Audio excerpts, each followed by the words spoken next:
So really just focusing on trying to not incentivize that. If you are elected, what would be your first priority?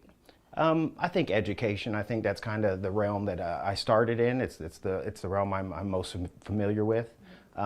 Really providing parents with choice in their schooling. I know that in Jeff City they passed a legislation for charter schools, and I think that's really going to help. I know that CPS has already looked at that and realized that they have to compete to some extent now, which should create an environment for them to try to look at other avenues, and they already have started doing that. They've hired a person to look at lottery schools, which I have 3 kids that have attended lottery school, Ridgeway, and I think that with the environment of a lottery school, you get to pull people from all the way around the community, so you get a real diverse population of students, and you also have your own board to decide the curriculum of that school outside of the school board, Columbia Public Schools School Board,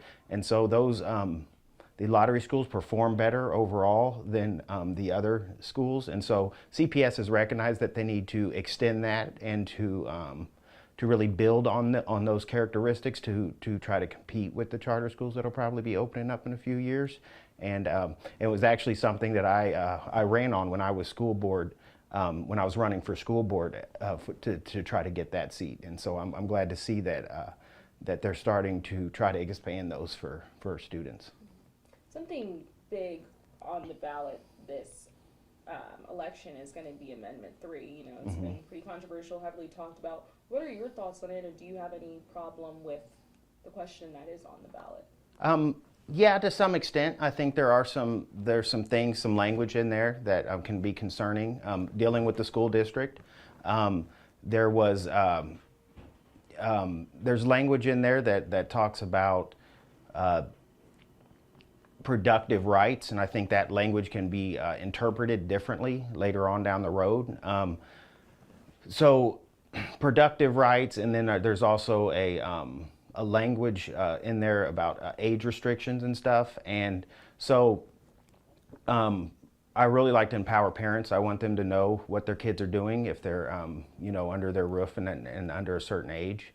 And so as far as my understanding, I think that a child could get an abortion at 13 years old and not have to tell their parents with that legislation. And I think the parents should be aware of that. Also with the language of reproductive rights, I think there's some gender affirming care that could be implied with that, like a 13-year-old could decide that they don't want to have, they don't want to have babies anymore, or want to have babies, so they can, damage their reproductive organs, and with chemicals or surgery, and then also with the not having to inform the parents. I think that could be an issue of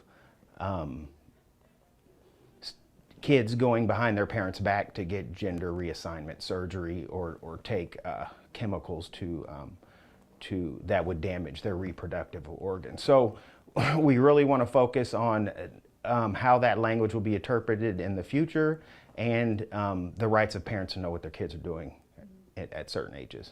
As far as the initiative petition process goes, what are your thoughts on that? Initiative petition. What is that exactly? What got it on the ballot? How they had to get the certain amount of signatures? Oh, I remember it went through the courts and stuff like that. I mean, I think it ended up working out fairly. I think it should have been on the ballot. I think it's best for the citizens to decide. I don't want to make that decision in Jeff City. I think it's best to empower the voter to decide what they want in their state. As far as you mentioned a lot about education.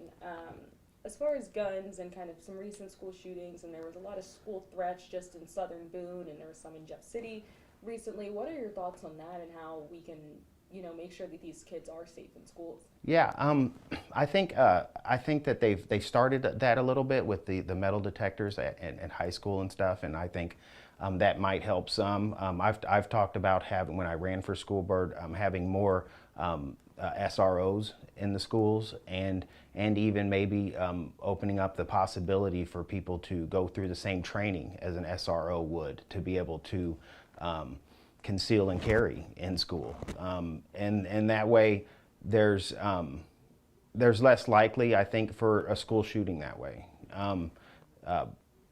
Most school shooters target places that just don't have guns, right? And if they are gonna target a place and somebody's opening, carrying, then they're more likely to take that person out first or something like that. So as far as school shooters are concerned, I think just putting the message out there is that there could be some people in here concealed carried that, you know, could surprise you, and I think that could deter school shootings. And then also keeping the doors locked. You know, I think they have a good lock door policy, but always having teachers and resource officers in front of those doors when they're letting school out and letting school in. I think there was an incident here recently where somebody that was on drugs or something tried to get in the school and they had to call the police.